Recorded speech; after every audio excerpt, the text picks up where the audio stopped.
പത്തരമാറ്റി ഇനി വരാൻ പോകുന്ന അടിപൊളി എപ്പിസോഡിലേക്ക് എല്ലാവർക്കും സ്വാഗതം. ആദർശ് പറഞ്ഞതനുസരിച്ച് ഞാൻ ആദർശിന് നല്ല അടിപൊളി ഡിസൈൻ തന്നെ വരച്ചു കൊടുക്കുന്നുണ്ട്.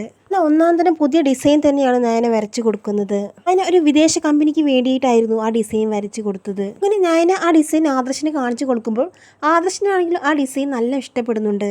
ഞാൻ വരച്ച ആ ഡിസൈൻ കണ്ടിട്ട് വിദേശ കമ്പനിയും ഞാൻ അഭിനന്ദനങ്ങൾ കൊണ്ട് നിറയ്ക്കുകയാണ്. അങ്ങനെ ഒട്ടനവധി ഡിസൈനുകൾ ഞാൻ വിദേശ കമ്പനികൾക്ക് ചെയ്തു കൊടുക്കുന്നത് കൊണ്ട് തന്നെ ഞാനെ വിദേശത്ത് ജോലിക്ക് വിടാൻ വേണ്ടി അനന്തപുരിയിലുള്ളവർ തീരുമാനിക്കുകയാണ്. അങ്ങനെ ഞാൻ ഡിസൈനറായി തുടരുന്നത് കൊണ്ട് തന്നെ അനന്തപുരിയിലെ എല്ലാ ബ്രാഞ്ചുകളും വെച്ചടി പുരോഗമിച്ചു കൊണ്ടിരിക്കുകയും ചെയ്യുന്നുണ്ട്. അങ്ങനെ ഞാൻ വരച്ച ആ ഡിസൈൻ വളരെയധികം ഫേമസ് ആവുന്നു എന്ന് മാത്രമല്ല, ആദർശിൻ്റെ അച്ഛൻ ജയൻ വന്നിട്ട് മുത്തശ്ശനോട് പറയുകയാണ്, അച്ഛൻ നമ്മൾ എത്ര വർഷമായി ആ കമ്പനിക്ക് വേണ്ടി ഒരു ഡിസൈൻ കിട്ടാൻ വേണ്ടി ശ്രമിക്കുന്നു, ഇതുവരെ സാധിച്ചിട്ടുണ്ടോ? ഇത്രയോ ഡിസൈൻ ആ കമ്പനിക്ക് വേണ്ടി ഞാൻ വരച്ചു കൊടുത്തു, പക്ഷേ ഇന്നേ വരെ അവർ ഒരു ഓർഡറും സ്വീകരിച്ചിട്ടില്ല. ഈ ഒരു നേട്ടം നേടിത്തന്നതും നമ്മുടെ എല്ലാ ഐശ്വര്യത്തിനും കാരണം നയനമോളാണ് എന്നൊക്കെ പറയുന്നുണ്ട് ജയൻ. ദേവയാനിയാണെങ്കിൽ ഈ കാര്യങ്ങളെല്ലാം അറിയുമ്പോൾ വളരെയധികം സന്തോഷിക്കുന്നുണ്ട്. അങ്ങനെ ഇത്രയും വലിയൊരു കമ്പനിയിൽ നിന്ന് മൂർത്തിസ് ജ്വല്ലറിക്ക് ഒരു ഓർഡർ കിട്ടുന്നത് കൊണ്ട് തന്നെ ദേവയാനിയുടെ അച്ഛൻ പറയുന്നുണ്ട്, ദേവയാനി നമ്മുടെ കമ്പനിയിലെ മെയിൻ ഡിസൈനറായിട്ട് നയനെ നമുക്കൊന്ന് വിദേശത്തേക്ക് കൊണ്ടുപോയാലോ എന്നൊക്കെ പറയുകയാണ്. എന്താണ് നിൻ്റെ അഭിപ്രായം എന്നൊക്കെ അച്ഛൻ ചോദിക്കുമ്പോൾ ദേവയാനിക്കാണെങ്കിൽ നയനയോട് തീരാത്ത വെറുപ്പായത് കൊണ്ട് തന്നെ ദേവയാനി പറയുകയാണ്, ഇപ്പോൾ അതിൻ്റെ ആവശ്യമൊന്നുമില്ല, മാത്രമല്ല അതൊന്നും അവൾ അർഹിക്കുന്നുമില്ല. ഇനി അവൾക്ക് ജോലി ചെയ്തേ മതിയാവൂ എങ്കിൽ ഇവിടെ നിന്ന് തന്നെ ആദർശനെ സഹായിക്കട്ടെ, അത്രമാത്രം മതി എന്നൊക്കെ പറയുകയാണ് ദേവയാനി. കുട്ടി, ഇവിടെ ജോലി ചെയ്യുന്ന സമയത്ത് നിനക്കൊരു പ്രശ്നവുമില്ലായിരുന്നു. അവൾക്ക് ഇങ്ങനെ ഒരു നേട്ടമുണ്ടാവുമെന്ന് നീ തീരെ പ്രതീക്ഷിച്ചില്ല. അത് നിനക്ക് തീരെ ഇഷ്ടപ്പെട്ടില്ലേ എന്ന് തുറന്നു ചോദിക്കുകയാണ് ജയൻ. അനാമികയാണെങ്കിൽ നയനയ്ക്ക് കിട്ടിയ ഈ നേട്ടത്തെ ഓർത്ത് അസൂയപ്പെടുകയാണ്. അങ്ങനെ അനാമിക ജാനകിയോട് പറയുന്നുണ്ട്, ഞാൻ വിദേശത്തേക്ക് പോയാൽ നമ്മൾ രണ്ടുപേരും കൂടി എല്ലാ ജോലിയും ചെയ്യേണ്ടി വരും. അതിനൊരു കാരണവശാൽ ഇടവരുത്തരുത് അമ്മേ, അവൾ തന്നെയാണ് ഇവിടുത്തെ ജോലിക്കാരി, അതുകൊണ്ട് അവൾ തന്നെ എല്ലാ ജോലിയും ചെയ്യട്ടെ. ജാനകിക്കാണെങ്കിൽ അനാമിക പറയുന്നതിൽ എന്തോ കാര്യമുണ്ടെന്ന് തോന്നുന്നുണ്ട്. വീണ്ടും ജാനകിയും അനാമികയും ചേർന്നിട്ട് നയനെ അടുക്കള ജോലിയെല്ലാം ചെയ്യിപ്പിക്കാൻ ശ്രമിക്കുന്നുണ്ട്. അങ്ങനെ പാവ നയനയാണെങ്കിലോ അനാമികയ്ക്ക് വേണ്ടി അവൾക്ക് ഇഷ്ടമുള്ള ഭക്ഷണമെല്ലാം ഉണ്ടാക്കി കൊടുക്കുകയും ചെയ്യുന്നുണ്ട്. നയന കഷ്ടപ്പെട്ട് അനാമികയ്ക്ക് ഭക്ഷണമെല്ലാം ഉണ്ടാക്കി കൊടുത്താലും എല്ലാവരുടെ മുന്നിൽ വെച്ച് അനാമിക നയനയെ കുറ്റപ്പെടുത്തുകയാണ്. നയന ഉണ്ടാക്കിയ ഫുഡിനെ കുറ്റപ്പെടുത്തിക്കൊണ്ടാണ് അനാമിക ആസ്വദിച്ച് കഴിക്കാറുള്ളത്. അനാമികയുടെ കുറ്റപ്പെടുത്തലുകളെ ഒത്താശ ചെയ്തുകൊണ്ട് കൂടെ ജലജയും ജാനകിയും ദേവയാനിയും ഒക്കെ ഉണ്ടാവും. അങ്ങനെ അനാമിക നയനെ ചവിട്ടി താഴ്ത്തുന്ന രീതിയിലാണ് സംസാരിക്കുകയും പ്രവർത്തിക്കുകയും ഒക്കെ ചെയ്യുന്നത്. നയനയാണെങ്കിൽ ഒന്നും മിണ്ടാതെ ഒരു പരാതിയും പറയാതെ എല്ലാവർക്കും വേണ്ടതെല്ലാം ഉണ്ടാക്കി വെച്ച് കൊടുക്കുന്നുമുണ്ട്. അങ്ങനെ കുറേ കഴിയുമ്പോൾ ദേവയാനിക്ക് യാഥാർത്ഥ്യം മനസ്സിലാവുകയാണ്. അനാമിക കുറ്റം പറയുന്ന ഫുഡെല്ലാം ദേവയാനി കഴിച്ചു നോക്കുമ്പോൾ നല്ല രുചിയുമുണ്ട്. അങ്ങനെ ദേവയാനി ചിന്തിക്കുകയാണ്, അനാമിക ചെയ്യുന്ന കാര്യം ഒട്ടും ശരിയല്ല. ദേവയാനി ചിന്തിക്കുകയാണ്, അനാമികയാണെങ്കിൽ നയന ഉണ്ടാക്കുന്ന ഫുഡിനെയെല്ലാം കുറ്റം പറയുന്നുണ്ട്, പക്ഷെ കുറ്റം പറഞ്ഞുകൊണ്ട് തന്നെ അനാമിക ആ ഫുഡെല്ലാം കഴിക്കുന്നുമുണ്ട്. ഒട്ടും ശരിയല്ല, എന്തിനാണ് ഈ അനാമിക വെറുതെ നയനെ കുറ്റപ്പെടുത്തുന്നത് എന്നൊക്കെ ചിന്തിക്കുകയാണ് ദേവയാനി. അങ്ങനെ ഒരു ദിവസം നയന സ്വന്തം വീട്ടിൽ പോയി വരുന്നുണ്ട്. വളരെയധികം നേരം വൈകിട്ടായിരിക്കും നയന അനന്തപുരിയിലേക്ക് വരുന്നത്. അങ്ങനെ വളരെയധികം നേരം വൈകി നയന അനന്തപുരിയിലേക്ക് വരുന്നത് കൊണ്ട് തന്നെ ജാനകിക്കാണെങ്കിൽ ദേഷ്യം വരികയാണ്. കാരണം നയന വീട്ടിലില്ലാത്തത് കൊണ്ട് തന്നെ അടുക്കളയിലെ ജോലികളൊന്നും കഴിഞ്ഞിട്ടുണ്ടായിരുന്നില്ല. മാത്രമല്ല നയന അവിടെ ഇല്ലാത്തത് കൊണ്ട് തന്നെ അനാമികയെ കൂട്ടുപിടിച്ചായിരിക്കും ജാനകി എല്ലാ ജോലിയും ചെയ്തിരുന്നത്. അങ്ങനെ അനാമിക രസമൊക്കെ ഉണ്ടാക്കി വെച്ചിരുന്നു. നയന ഉണ്ടാക്കിയ രസമായിരുന്നു രസമെന്നും അനാമിക ഉണ്ടാക്കിയ രസം വിഷമാണെന്നുള്ള യാഥാർത്ഥ്യമൊക്കെ ജാനകി ഇങ്ങനെ ചിന്തിക്കുകയാണ്. കാര്യങ്ങൾ അങ്ങനെയൊക്കെയാണെങ്കിലും നയന നേരെ വൈകി വരുന്നത് കണ്ടപ്പോൾ ജാനകിയാണെങ്കിൽ നയനയോട് കണക്കിന് ദേഷ്യപ്പെടുന്നുണ്ട്. ഇത്രയും നേരം ഞാൻ എവിടെ പോയി കിടക്കുകയായിരുന്നടി എന്നൊക്കെ ജാനകി നയനയോട് പറയുമ്പോൾ, എന്താ ചെറിയ പ്രശ്നം, ഞാൻ ഇവിടെ പറഞ്ഞിട്ടല്ലേ പോയത് എന്നൊക്കെ പറയുകയാണ് നയന. അപ്പോൾ ജാനകി പറയുന്നുണ്ട്, അതെ, അന്ന് നീ നിൻ്റെ വീട്ടിൽ പോയതിൽ പിന്നിലുള്ള പ്രശ്നം ഇതുവരെ കഴിഞ്ഞിട്ടില്ല. പറഞ്ഞിട്ട് നീ വീണ്ടും എന്തിനാടി നിൻ്റെ വീട്ടിൽ പോയിട്ട് അനന്തപുരിയിലുള്ളവരുടെ മനസ്സമാധാനം കളയുന്നത്? ഇവിടെ ഈ വീട്ടിൽ എന്തെല്ലാം ജോലികളുണ്ടെന്ന് നിനക്കറിയാമല്ലോ. അതെല്ലാം കഴിഞ്ഞിട്ട് വേണ്ടേ നീ നിൻ്റെ വീട്ടിൽ പോകാൻ? എന്നിട്ട് അതൊന്നും ചെയ്യാതെ അവൾ ബാഗ് നോക്കി കെട്ടിലമീൻ ചമഞ്ഞ് അവളുടെ വീട്ടിലേക്ക് പോകുന്നു. ഇങ്ങനെയൊക്കെ ദേഷ്യപ്പെട്ട് കുറ്റപ്പെടുത്തി സംസാരിക്കുകയാണ് ജാനകി നയനയെ. അങ്ങനെ ജാനകി നയനയെ കണക്കിന് ശകാരിക്കുന്നത് കാണുമ്പോൾ ദേവയാനിക്കാണെങ്കിൽ അങ്ങ് വല്ലാതെയാവുന്നുണ്ട്. കാര്യം എന്തൊക്കെയാണെങ്കിലും ദേവയാനി പോലും നയനയോട് ഇത്രയും മോശമായിട്ട് സംസാരിച്ചിട്ടില്ല. അങ്ങനെ ജാനകി നയനയോട് ദേഷ്യപ്പെടുന്ന സമയത്ത് നയനയാണെങ്കിൽ എന്തോ പറയാൻ വേണ്ടി ഭാവിക്കുന്നുണ്ട്. ആ സമയത്ത് ദേവയാനി കടന്നു വന്നിട്ട് ഇങ്ങനെ പറയുകയാണ്, ജാനകി, നീ എന്തിനാണ് നയനയെ ഇങ്ങനെ വഴക്ക് പറയുന്നത്? ഇവൾ നേരത്തെ പറഞ്ഞിട്ട് തന്നെയാണല്ലോ ഇവളുടെ വീട്ടിലേക്ക് പോയത്. ഇത് കേൾക്കുമ്പോൾ ജാനകി പറയുകയാണ്, ഏട്ടത്തി കാണുന്നില്ലേ ഇവളുടെ ഇഷ്ടത്തിന് ഇവളുടെ വീട്ടിലേക്ക് പോകുന്നത്? തോന്നുമ്പോൾ ഇറങ്ങിപ്പോകുന്നു, തോന്നുമ്പോൾ കയറി വരുന്നു. പിന്നെ ഞാൻ എങ്ങനെയാ ചോദ്യം ചെയ്യാതിരിക്കുക? ഞാൻ ആ കാര്യമൊന്നും അവളോട് പറഞ്ഞതേ ഉള്ളൂ. ഇത് കേൾക്കുമ്പോൾ ദേവയാനി പറയുന്നുണ്ട്, ജാനകി, നീ നിന്റെ മരുമകളുടെ കാര്യം മാത്രം നോക്കിയാൽ മതി. എന്തിനാണ് ഒരു കാര്യവുമില്ലാതെ ഇവളോട് ഇങ്ങനെ ദേഷ്യപ്പെടാൻ നിൽക്കുന്നത്? ദേവയാനിയുടെ മാറ്റം കണ്ട് ജാനകി പോലും ആശ്ചര്യപ്പെടുകയാണ്. ജാനകിയാണെങ്കിൽ ആകെ പേടിച്ച് വിറച്ച് നിൽക്കുകയാണ്. ആ സമയം ജലജ അങ്ങോട്ട് വരികയാണ്. എന്നിട്ട് പറയുകയാണ്, ഏട്ടത്തിയുടെ സ്വഭാവത്തിന് ചില മാറ്റങ്ങളൊക്കെ വരുന്നുണ്ട് കേട്ടോ.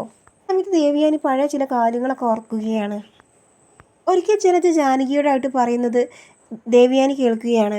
ഏട്ടത്തി എങ്ങാനും സ്വന്തം മരുമകളെ സ്നേഹിക്കാൻ തുടങ്ങിയാൽ ഇവിടെ എന്തൊക്കെയാണ് സംഭവിക്കുന്നതെന്ന് പറയാൻ പറ്റില്ല. അങ്ങനെ പറയുന്നതെല്ലാം ദേവയാനി ഒരിക്കൽ കേട്ടിട്ടുണ്ടായിരുന്നു. അങ്ങനെ അതെല്ലാം ചിന്തിക്കുമ്പോൾ ദേവയാനിക്ക് തന്നെ തോന്നുകയാണ്, ഞാൻ ഈ വീട്ടിൽ ഏറ്റവും കൂടുതൽ സ്നേഹിച്ചത് അനാമികയാണ്. എന്നിട്ട് പോലും ഞാൻ ഇവൾക്ക് വേണ്ടി നയനയോട് സംസാരിച്ചപ്പോൾ ഇവർ 3 പേരും എനിക്കെതിരെ കുശുമ്പ് പറയുകയായിരുന്നു. അങ്ങനെ അതെല്ലാം ഓർത്തിട്ട് ദേവയാനിക്ക് തന്നെ സ്വയം സങ്കടമാവുന്നുണ്ട്. അങ്ങനെ ദേവയാനി നയനയുടെ നന്മ തിരിച്ചറിയുന്നുണ്ട്. എങ്ങനെയെങ്കിലും നയനയെ ഇവിടെ നിന്ന് രക്ഷപ്പെടുത്തണമെന്ന് ചിന്തിക്കുകയാണ് ദേവയാനി. ഇവയ്ക്കാണെങ്കിലും നയനയെ ഇങ്ങനെ കുറ്റപ്പെടുത്തുന്നതും സങ്കടപ്പെടുത്തുന്നതും ഒക്കെ കണ്ടിട്ട് വളരെയധികം വിഷമമാവുന്നുണ്ട്. അങ്ങനെ ഒരിക്കൽ നവ്യ നയനയെ ഉപദേശിക്കുന്നുണ്ട്, മോളെ, നീ ഇങ്ങനെ മിണ്ടാതിരുന്നാൽ എല്ലാവരും നിന്റെ തലയിൽ കയറും. അതുകൊണ്ട് നീ നിന്റെ അമ്മായിമ്മയെ എങ്ങനെയെങ്കിലും പറഞ്ഞ് സമ്മതിപ്പിക്കുക. എന്നിട്ട് ആദർശേട്ടൻ്റെ കൂടെ ജോലിക്ക് പോയിക്കോ. നയന അപ്പോഴും പറയും, ചേച്ചി, ഈ വീട്ടിൽ എനിക്ക് ഒത്തിരി ജോലികളുണ്ട്, പിന്നെ ഞാൻ എങ്ങനെ ജോലിക്ക് പോവാനാ? മാത്രമല്ല ആദർശേട്ടൻ്റെ അമ്മ ഒരിക്കലും ഇതിന് സമ്മതിക്കില്ല. പക്ഷെ നവ്യ നിർബന്ധിച്ചു കൊണ്ട് പറയും, അതൊക്കെ സമ്മതിക്കടി, നീ ഞാൻ പറയുന്നത് പോലെ ചെയ്താൽ മതി, അങ്ങനെ അങ്ങ് ചെയ്താൽ മതി. അങ്ങനെ ദേവയാനിയുടെ മുന്നിൽ എങ്ങനെ പറയണമെന്ന് കാര്യങ്ങളെല്ലാം പറഞ്ഞു കൊടുക്കുന്നുണ്ട് നവ്യ നയനയ്ക്ക്. അങ്ങനെ എല്ലാവരും കൂടി ഇങ്ങനെ ഭക്ഷണം കഴിക്കുന്ന സമയത്ത് വിദേശ കമ്പനിയിൽ നിന്ന് വർക്ക് കിട്ടിയതിനെ കുറിച്ച് സംസാരിക്കുകയാണ് ആദർശം, മുത്തശ്ശനും ജയനും എല്ലാം കൂടി. ഇത്ര കൂടി ലാഭമാണ് ആ കമ്പനിയുടെ പ്രൊജക്റ്റ് കൊണ്ട് നമുക്ക് കിട്ടാൻ പോകുന്നത് എന്നൊക്കെ സംസാരിക്കുമ്പോൾ കിട്ടിയ അവസരം നോക്കി നവ്യ പറയുകയാണ്, നയനെ, ആദർശേട്ടനെ സഹായിക്കാൻ വേണ്ടി നിനക്ക് ഓഫീസിലേക്ക് പോയിക്കൂടെ? ഇത് കേൾക്കുന്ന ദേവയാനിയാണെങ്കിൽ ആകെ ദേഷ്യത്തോടെ നോക്കുകയാണ്. ജലജ മറുപടി പറയാൻ വേണ്ടി ശ്രമിക്കുമ്പോൾ നവ്യയാണെങ്കിൽ ജലജയെ ഒന്ന് രൂക്ഷമായി നോക്കുന്നുണ്ട്. നവ്യ ഇങ്ങനെ നോക്കുന്നത് കണ്ട് ജലജയാണെങ്കിൽ ആകെ പേടിച്ച് ഒന്നും മിണ്ടാതെ നിൽക്കുകയാണ്. അത് കേൾക്കുന്നതും ജാനകിയാണെങ്കിൽ ദേഷ്യത്തോടെ പറയുന്നുണ്ട്, നീ എന്തിനാണ് ഇവിടെ ഓഫീസിലേക്ക് വിടുന്നത്? ഇവളെങ്ങാനും ഇവിടെ നിന്ന് പോയി കഴിഞ്ഞാൽ ഇവിടുത്തെ അടുക്കള ജോലിയല്ല ആര് ചെയ്യും? ജാനകി ഇങ്ങനെ പറയുന്നത് കണ്ട് ദേവയാനിയാണെങ്കിൽ നെട്ടലോടെ ജാനകിയെ നോക്കുകയാണ്. ആ സമയം ആദർശ് ചോദിക്കുകയാണ്, ചെറിയമ്മേ, ഇവിടുത്തെ ഒരു വെറും വേലക്കാരിയുടെ സ്ഥാനമാണോ എൻ്റെ ഭാര്യയ്ക്ക് നിങ്ങൾ കൊടുത്തിട്ടുള്ളത്? അങ്ങനെ ഓഫീസിലേക്ക് പോയാൽ ഇവിടുത്തെ ജോലികൾ ചെയ്യാൻ അനാമികയും ചെറിയമ്മയും എല്ലാവരും ഉണ്ടല്ലോ. അങ്ങനെ ആദർശ് നയനയെ സപ്പോർട്ട് ചെയ്ത് സംസാരിക്കുന്നത് കാണുമ്പോൾ ദേവയാനിക്കാണെങ്കിൽ വല്ലാതെയാണ്ട് കൊള്ളുന്നുണ്ട്. സമയം നയന പറയുന്നുണ്ട്, വേണ്ട ചേച്ചി, എനിക്ക് എങ്ങോട്ട് പോവണ്ട. ഒരു പക്ഷേ ആദർശേട്ടൻ സമ്മതിച്ചാലും എനിക്ക് സമ്മതം കിട്ടേണ്ടത് ആദർശേട്ടൻ്റെ അമ്മയിൽ നിന്നാണ്. കാരണം ആദർശേട്ടൻ്റെ അമ്മ ഒരിക്കലും എന്നോട് ഓഫീസിലേക്ക് പോകാൻ പറഞ്ഞിട്ടില്ല. അമ്മ പറഞ്ഞാൽ മാത്രമേ ഞാൻ ഓഫീസിലേക്ക് പോവുകയുള്ളൂ എന്നൊക്കെ നയന പറയുമ്പോൾ ആദർശ് പറയുന്നുണ്ട്, അമ്മേ, കമ്പനിയിലേക്ക് ഒരു ഡിസൈനർ ആവശ്യമുണ്ട്. ജോലിക്ക് വേറെ ആര് വന്നാലും നയന വരയ്ക്കുന്നത് പോലെ ആവില്ല. എത്ര ലക്ഷങ്ങൾ കൊടുത്താലും നയനയെ പോലെ ഡിസൈനറെ കിട്ടില്ല. സമയം അനിയും പറയുന്നുണ്ട്, ഏട്ടത്തി, ആ ഡിസൈൻ വിദേശ കമ്പനിക്ക് വരച്ച് കൊടുത്തതിന് ശേഷം ഒരുപാട് ഓർഡറുകൾ നമ്മുടെ കമ്പനിക്ക് കിട്ടുന്നുണ്ട്. ഒരുപാട് വിദേശ കമ്പനികൾ നയനേറ്റിയുടെ ഡിസൈനിനായി കാത്തിരിക്കുന്നുണ്ട്. ആ സമയം മുത്തശ്ശനും പറയുന്നുണ്ട്, നയന ആ ഡിസൈൻ വിദേശ കമ്പനിക്ക് വരച്ച് കൊടുത്തതിന് ശേഷം നമ്മുടെ കമ്പനിക്ക് ഒരുപാട് വലിയ രീതിയിൽ പുരോഗതി ഉണ്ടായി. കമ്പനി ഒരുപാട് വളർന്നു. മൂർത്തിസ് ജ്വല്ലറി ഇങ്ങനൊരു 3 ബ്രാഞ്ച് കൂടി എടുക്കണം. അങ്ങനെ നമ്മുടെ ജ്വല്ലറി ഏറ്റവും വലിയ ജ്വല്ലറിയായി അറിയപ്പെടും എന്നൊക്കെ മുത്തശ്ശൻ പറയുകയാണ്. ഇതെല്ലാം കേൾക്കുമ്പോൾ നയനയ്ക്കാണെങ്കിൽ വളരെയധികം സന്തോഷമാവുകയാണ്. അതുകൊണ്ട് നയനമോൾക്ക് താല്പര്യമുണ്ടെങ്കിൽ ആദർശിൻ്റെ കൂടെ ഓഫീസിലേക്ക് പോകാം എന്നൊക്കെ മുത്തശ്ശൻ പറയുകയാണ്. ജാനകിക്കാണ് ഇത് കേൾക്കുമ്പോൾ വീണ്ടും ദേഷ്യം വരികയാണ്. നയന ഒരു അടുക്കള ജോലിക്കാരിയാണെന്ന രീതിയിൽ ജാനകി സംസാരിക്കുകയും വീട്ടു ജോലിയെല്ലാം കഴിഞ്ഞ് ഒരു മൂലയിൽ ഇരിക്കുന്ന സമയത്ത് മാത്രം ഇവിടെ ഡിസൈൻ ചെയ്താൽ മതി എന്നൊക്കെ രീതിയിൽ സംസാരിക്കുകയാണ്. ജാനകി ഇങ്ങനെ പറയുന്നത് കേട്ട് ദേവയാനിക്കാണെങ്കിൽ ദേഷ്യം വരികയാണ്. ജാനകി, നീ നിന്റെ മരുമകളുടെ കാര്യം മാത്രം നോക്കിയാൽ മതിയെന്ന് ഞാൻ എപ്പോഴും നിന്നോട് പറയാറുണ്ട്. എൻ്റെ മരുമകളെ വിടണം വേണ്ടയോ എന്ന കാര്യം ഞാൻ ചിന്തിച്ചോളാം എന്നൊക്കെ ഇങ്ങനെ മുഖത്തടിച്ചതുപോലെ പറയുമ്പോൾ നയനയ്ക്കാണെങ്കിൽ സന്തോഷമാവുകയാണ്. നവ്യയ്ക്കും വളരെയധികം സന്തോഷമാവുന്നുണ്ട്. എന്നിട്ട് നവ്യ പറയുകയാണ്, പിന്നീട് അമ്മായിയമ്മ അപ്പച്ചിയാണ്. നയനയുടെ എല്ലാ കാര്യങ്ങളും തീരുമാനിക്കേണ്ടത് അപ്പച്ചിയാണ്, അല്ലാതെ ജാനകി അപ്പച്ചിയല്ല എന്നൊക്കെ നവ്യ പറയുമ്പോൾ നവ്യയുടെ മറുപടി ഇഷ്ടപ്പെടാത്ത ജാനകിയാണെങ്കിൽ നവ്യയെ ശകാരിക്കാൻ തുടങ്ങുകയാണ്. പിന്നെ എല്ലാവരും കൂടി ഇങ്ങനെ വഴക്ക് കൂടാൻ തുടങ്ങുമ്പോൾ നയന പറയുന്നുണ്ട്, എല്ലാവരും എൻ്റെ പേര് പറഞ്ഞിങ്ങനെ വഴക്കിടേണ്ട. അമ്മ സമ്മതിച്ചാൽ മാത്രമേ ഞാൻ ഓഫീസിൽ പോവുകയുള്ളൂ. ഓഫീസിൽ പോകാത്തതിന് എനിക്ക് യാതൊരു വിഷമവുമില്ല. ഞാൻ ഇവിടെ എവിടെയെങ്കിലും ഒതുങ്ങിക്കോളാം എന്നൊക്കെ നയന പറയുമ്പോൾ നയന ഇങ്ങനെ പറയുന്നത് കേൾക്കുമ്പോൾ ദേവയാനിക്കാണെങ്കിൽ നല്ല സങ്കടമാവുന്നുണ്ട്. ദേവയാനി എന്നിട്ട് പറയുകയാണ്, നയന നാളെ മുതൽ മൂർത്തിസ് ജ്വല്ലറിയിൽ മെയിൻ ഡിസൈനറായിട്ട് പോകണം. ഇത് കേൾക്കുമ്പോൾ നയനയ്ക്കാണെങ്കിൽ വളരെയധികം സന്തോഷമാവുന്നുണ്ട്. കാരണം ദേവയാനിയിൽ നിന്ന് ഇങ്ങനൊരു വാക്ക് ആരും പ്രതീക്ഷിച്ചിരുന്നില്ല. കേൾക്കുമ്പോൾ ജാനകിക്കും ജലജയ്ക്കും അനാമികയ്ക്കും ഒഴികെ എല്ലാവർക്കും വളരെയധികം സന്തോഷമാവുന്നുണ്ട്. പിറ്റേ ദിവസം ഞാൻ അതിരാവിലെ എണീറ്റ് അടുക്കളയിലെ എല്ലാ ജോലിയും ഒതുക്കിയതിന് ശേഷമാണ് ആദർശൻ്റെ കൂടെ ഓഫീസിലേക്ക് പോകാൻ ഒരുങ്ങുന്നത്. ഇങ്ങനെയൊക്കെയാണെങ്കിൽ കൂടി ജാനകിയും ജലജയും അനാമികയും കൂടി നയനെ കുറ്റപ്പെടുത്തി സംസാരിക്കുന്നുണ്ട്.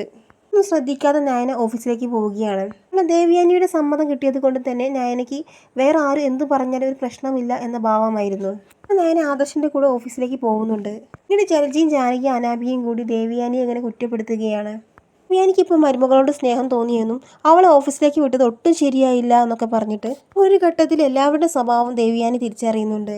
എല്ലാവരും താൻ വിചാരിച്ചതുപോലെയല്ലെന്നും എല്ലാവരും സ്വാർത്ഥ താല്പര്യങ്ങൾക്ക് വേണ്ടി മാത്രമാണ് ജീവിക്കുന്നതെന്നും അനന്തപുരിയിലെ നന്മയ്ക്ക് വേണ്ടി മാത്രം ജീവിച്ചത് നയനയാണെന്നും എന്ന യാഥാർത്ഥ്യമൊക്കെ ദേവയാനി തിരിച്ചറിയുകയാണ്.